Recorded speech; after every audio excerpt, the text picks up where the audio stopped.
Kami's morgue. You stab him, we slap him. Kami baby, where's the next Kybax? I don't know. Somewhere, I guess.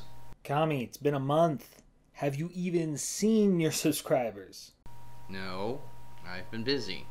They're way up. People are clamoring for you. Why? What are they up to? Up to 5, Kami, my man. We have got to strike while the iron is hot. So what, you want me to do another Kybax? We need something else. And, well, let's face it, you haven't done anything in a month. We got something better in mind. A review. Wait, what? That's right, and we have the perfect thing for your talents. Open your desk drawer.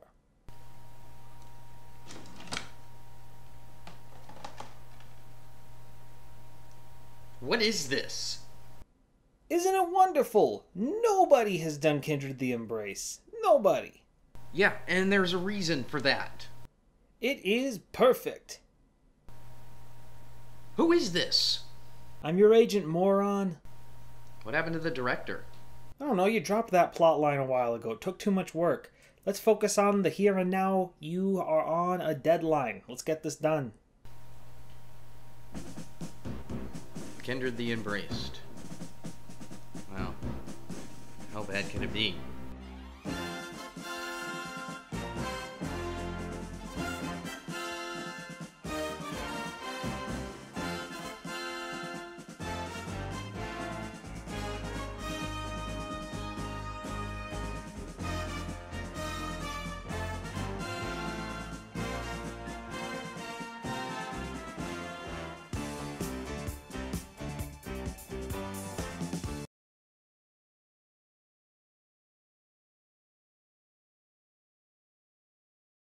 The fuck?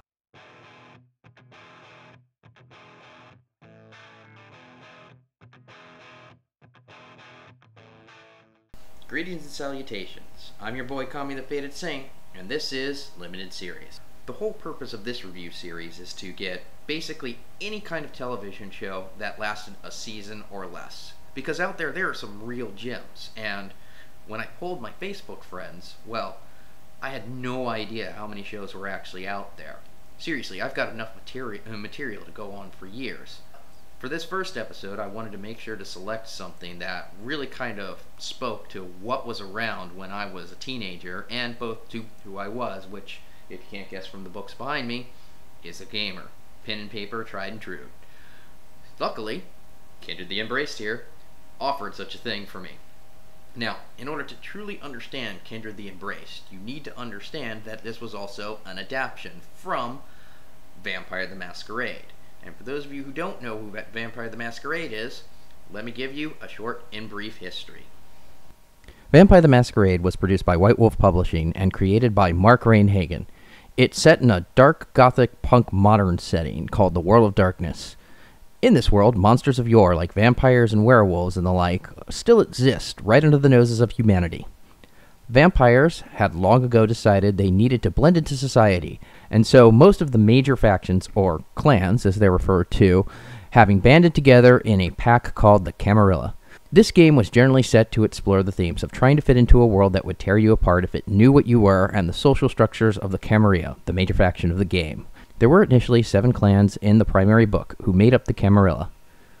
Ventru, socialites and corporate types, Malkavians, psychopath and general lunatics with varying degree of danger to them, Nosferatu, deformed vampires, much of the vein of the movie of the same name, Bruja, pretty much a down-with-the-man anarchist types, Toreadors, your misunderstood artists, your musicians and the kite, Gangrel, no, not that one, though that's a story within itself. They're pretty much animalistic vampires who live on the fringes of society. And Tremors, basically Ventrulites with magic powers. They had some kind of blood magic, which is what made them particularly special. There are other bloodlines in major factions, but these are basically the major ones. There's a lot more. Books and books and books more, as a matter of fact. Different editions, different styles, different settings, and we can go on and on and on about the role-playing game, but we won't. Kindred the Embrace was a 1996 adaptation of the game. It premiered on Fox on April 2nd, and, well, it was also done by Aaron Spelling's production company. Yes, that Aaron Spelling, the one who did 90210 and Melrose Place. So you can start to see where things are going wrong right off the bat. So, we've had enough talking, and I've done enough stalling. Let's get to Kindred the Embraced, Episode 1, Original Saga. We open on a sky shot of San Fran and immediately are treated to the worst game of rooftop tag in history. Meanwhile, our main character, Frank, played by C. Thomas Howell, and his partner, Sonny, played by Eric King, arrive in the warehouse. Sonny is complaining about the anonymous tick Frank got over the phone dragging them here on a Sunday morning. Frank explains that a voice on the phone told him that some bodyguard he is looking for is here, and that he is the link for Frank taking down his boss, Julian Luna. Sonny accuses him of having a vendetta against Luna because of a woman who he met that used to be Luna's main squeeze. Frank responds with, "She's a great woman, Sonny. One day you're gonna meet a woman like her and she'll show you colors you didn't even know existed." I already hate Frank. On the rooftop, two businessmen attack an urban cowboy for reasons, while Frank and Sonny keep bickering about the tip down below. Pretty quickly, this becomes an ECW match as he grabs the antenna and that guy who's in all of the series in the 90s monologues him and wait, he stakes him? Are these guys vampires? That's right, folks. More than a decade before Stephanie Myers was doing it, Kindred the Embraced was having vampires running around in the middle of the day. I don't know what you guys call that, but in the industry, that's called...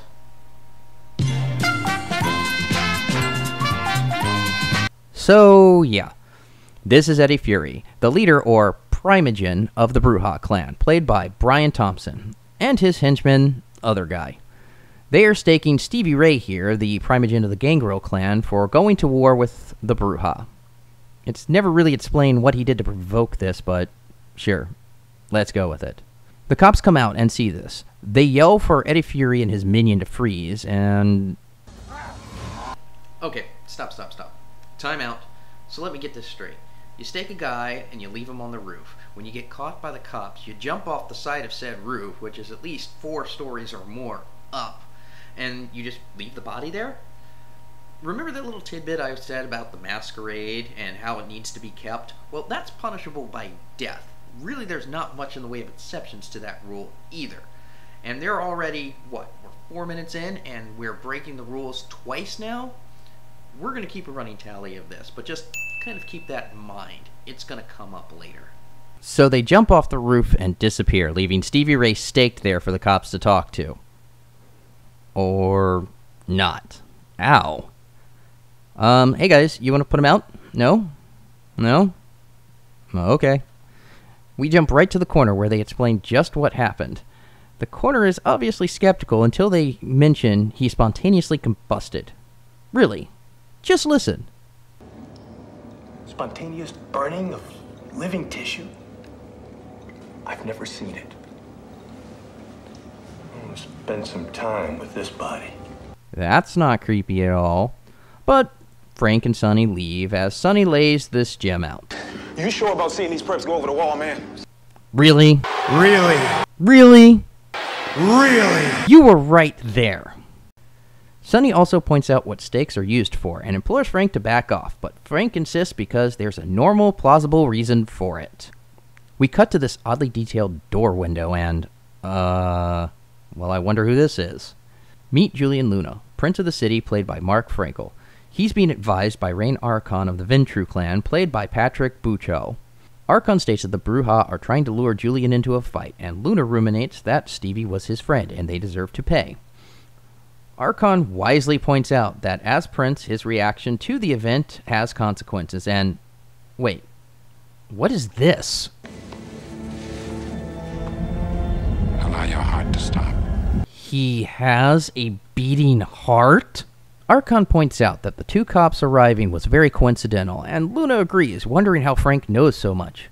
Which is mystifying, but it prompts Julian to this conclusion. We have a traitor among us. Jump cut to a diner where we meet Frank and the woman we alluded to earlier. This is Alexandra Saris, played by Kate Vernon. They flirt as they talk about Julian, until Alexandra tries to detour him from the subject. They flirt some more, and Frank makes this observation. Your hand's like ice. Gee, I wonder why. Anyway, she excuses herself and finds a woman doing blow in the bathroom. And remember, folks, this was on Fox when it premiered. They uncomfortably flirt in the bathroom, make some meaningful contact, and we see, with the bad context, that she's also a vampire. We get a look at the spot of blood on her dress as she exits, just in case the point wasn't driven home enough, and she comes back to the table saying, "Warm hands, cold heart." Who says that? Frank also notices the woman from the bathroom stumbling out and fainting because that's normal. He blows it off as dinner comes and... Wait, what? Wait, vampires can eat?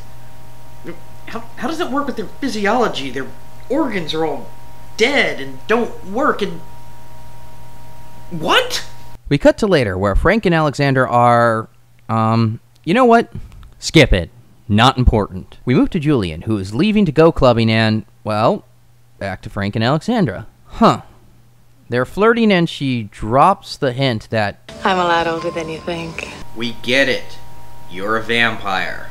Frank asks if she was working for Luna, if she would tell him, and she brushes off the comment saying... To feel like a woman again. A real human woman.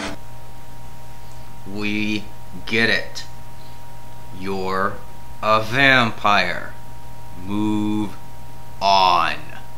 Frank doesn't think anything of this and is quickly distracted by his beeper. Wow, that doesn't date things at all. Saying Luna is on the move. Alexander tells him to stay away from Luna, but we all know that's not going to happen. We cut to a club called The Haven. Julian is leaving with the owner and the Toreador Primogen, Lily Langtrine, played by Stacey Hadouk. Lily is complaining that the Bruja are starting to take over and Julian needs to take action. Julian asks for more time since Fury is trying to provoke a clan war. Oh, I guess we're done talking about that. Hello, bikers who look very out of place. You gangrels are cruising for Bruja. You chose the wrong place. So, let's just announce clans out on the street. That's a Masquerade breach, Princey. This is introducing us to Cash. Noticing a trend for the Grain Grill here? Played by Shannon Rowe. Stevie Ray was his sire. And everyone's sire present, apparently. Cash's sidekick, other girl, backs him up. We're down for Stevie. You know what I'm saying? Yeah. 'Cause people talk like that. Cash blames Julian for his sire's death, and we see Eddie pull on the street and order a hit on Cash, because the ominous black car with tinted windows isn't suspicious at all. Cash and Other Girl continue with their "you can't tell me what to do" rant, and Other Girl throws this out. The prince don't know what's going down in the streets. Julian agrees, and it leads to this. I'm looking to bring a new man into security. I want a gangrel. Someone I can trust who can't be bought. Like Stevie. Someone who knows the streets. Stone's on this guy, huh? Well, how about it, Cash? You want to move up in the world? And how do you know I won't kill you myself? Okay, Cash, stop. This is the prince of the city, and you are threatening him like this? You understand that because of that, he's well within his rights to just smite you right here on the street. Jesus, what the hell is up with this? Did no one read the source material on how a prince should act? You know, I'll give credit where credit is due. Frankel is trying to portray Luna as a diplomatic prince, whereas he would be completely in his right to off this little snot instead of remaining calm, collected, and in control. As they whisper of vengeance, the Bruja strike with, Jesus, a grenade launcher? Really? The Bruja flee and damn, that was fast.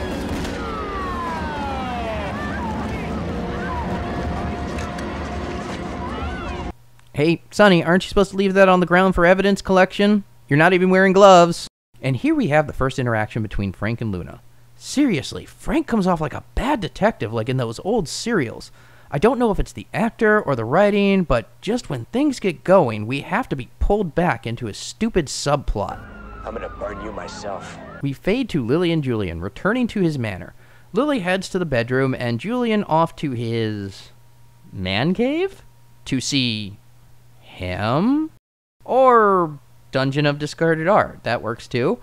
But we see that he's meeting with Daedalus, played by Jeff Cobre, who is the Nosferatu. Oh, God, seriously? So the Nosferatu are supposed to be deformed. How is this deformed? It's just bald with some weird ears. There's really nothing hideous about him at all. Julian wants him to talk with Eddie and get him to cease the fighting, then discusses Frank. He doesn't even know what he has. He can break the Masquerade. A full third of the way through the episode, and here is our first mention of the Masquerade. Wow.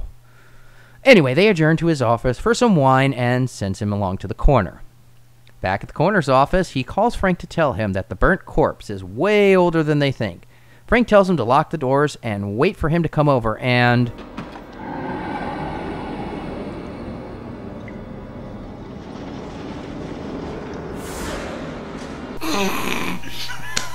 Wait. You have a secret passage into the city morgue through a cadaver door. How does that even work? I mean, how did you even get it in there? Did you have it built when the building went up? Does nobody notice it? And what's with the automatic door opener? Oy. Deeds be creeping right up behind the corner and uses command to bid the corner to cut open his veins. That's not how that discipline works, but why start keeping continuity now? Deeds drinks his blood and leaves him for Frank to find, all deformed and cut up and presumably having turned him or killed him. I don't know. You know, leaving a victim like that seems like it'd be another Masquerade breach. I'm counting it. Meanwhile, Julian retires to his bedroom where Lily is waiting. They flirt and get back in the mood, but Archon is... there. Creepy. Your grandchild just died. Apparently, there's not enough plot going on, so we have to have yet another plot. Suddenly we're outside, and Alexandra is here. She has come to beg Julian to spare Frank's life and gift him to her. Alexandra says she's fallen in love. This pretty much breaks down between the former lovers, and Lily looks on. We then go to Julian visiting his wife's grave and giving a speech to his family before... oh no...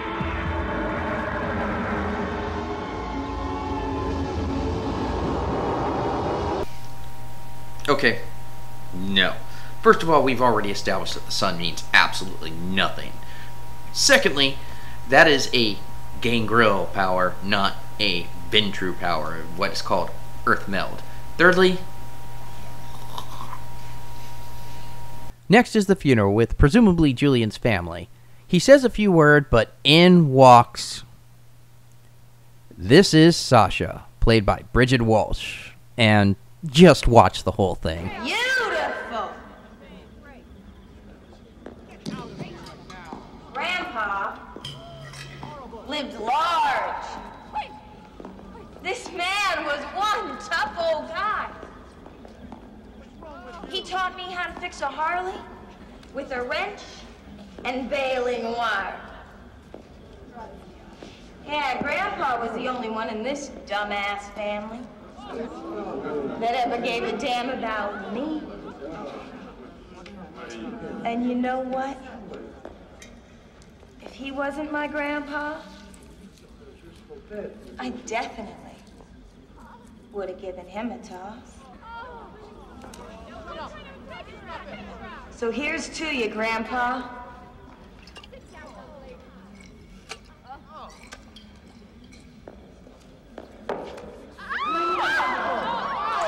And Julian's reaction is just meh, totally plays it straight. Meanwhile, Alexander and Frank are just getting up. There is more flirting and eye-rolling verbal foreplay right up until... You never talk about the death of your wife. Well, that escalated quickly. I'm told it happens all the time. Oh, really? Just like that? It happens all the time. Look, I'm not an actor, so I don't have a lot of place to speak here, but, you know, when talking about the death of a close loved one, like a wife, I think better than I'm just told it happens sometimes. More than that would probably be the way to go. But no time for backstory exposition, as Alexandra is fixated on the cut on Frank's cheek. She licks it, and it magically goes away. Maybe you should ask about that. Okay, this is getting old. There's more teasing about what she is when she spots Orlando Bloom here.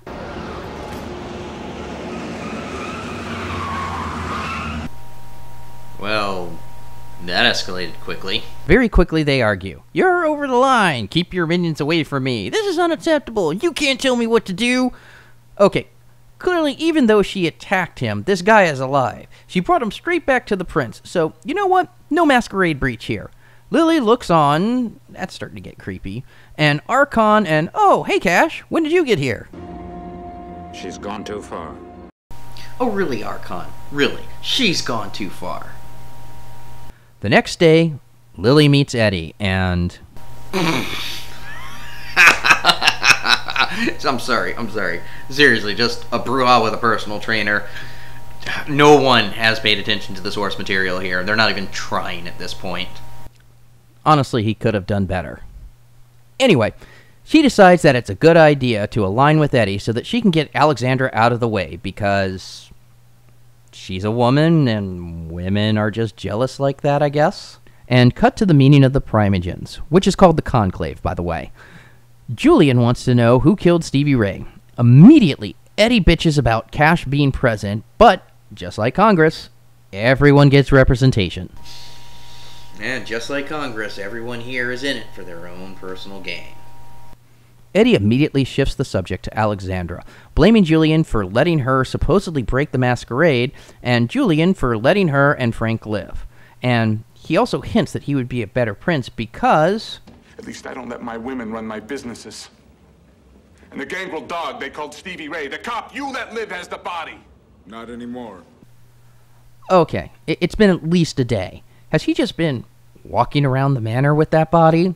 Come to think of it, he wasn't shown going into his secret passage with the body with him. Whatever. Lily backs Eddie to execute Alexandra for breaching the masquerade, which leads to... I declare a blood hunt for Alexandra Saris for breaking the commandment of our masquerade. Okay, so, with no evidence whatsoever, you order a blood hunt, which is a citywide call to all vampires to hunt down and kill Alexandra. You're almost certain that Eddie's the one that did it, and for some god-unknown reason, you're not taking advantage of the fact that you've got at least 3 clans who are going to back you, the Venture, the Nosferatu, and the Gangrel. And you could probably press Lily and get the Toreador in on the action too, because after all, you're sleeping with her. But, nevertheless, you call this blood hunt, and really all it would take here to support your case that it's probably Eddie is that you would have to go to Frank and ask him for a description of the guy that jumped off the rooftop. Hell, you don't even have to ask him. You can have Dietz go force him to tell you. Julian Luna, you are the worst prince ever. And I know I counted her licking Frank's wound as a break of the masquerade, but you want to know what? Frank still doesn't know she's a vampire at this point, and for that particular matter, there's no way in hell they could possibly know about it. Oh, and while you're at it, try not to look so smug, Lily. We fade to Alexandra and Frank, arguing because she knows what's about to happen, and cut to... I can't feel your heart beating. This is coming up now. Seriously. Yep, I'm done. I'm done. I'm done! So Alexandra decides that since she's done nothing wrong up until this point, let's just go ahead and break the masquerade. And seriously, Frank, you saw her do this a day earlier. Frank has a minor freakout, and Alexandra bids him goodbye. Are you serious? Gangrels at high levels can turn into animals, not... Never mind. Cut to... Why did it have to be this way? Because you called a blood hunt on her, moron. Julian implores her to ask him for sanctuary, but she declines and begs for Frank's life. After a little back and forth, he reluctantly agrees. With that, Alexandra runs off. You made that pretty man cry. Alexandra is on the run from a group in hot pursuit. No, she couldn't possibly be that silhouette in the light there. Neonates. She flags down a cab, because that's smart, and gets in, only to find it's being driven by Deeds. You know, you could get out. You could totally get out right now. You could get out. Deeds drops her in the middle of dawn by the bay. The water is your sanctuary. Alexandra crawls to the stone wall and climbs up as Frank frantically looks for her, and miraculously finds her, thanks to the voice.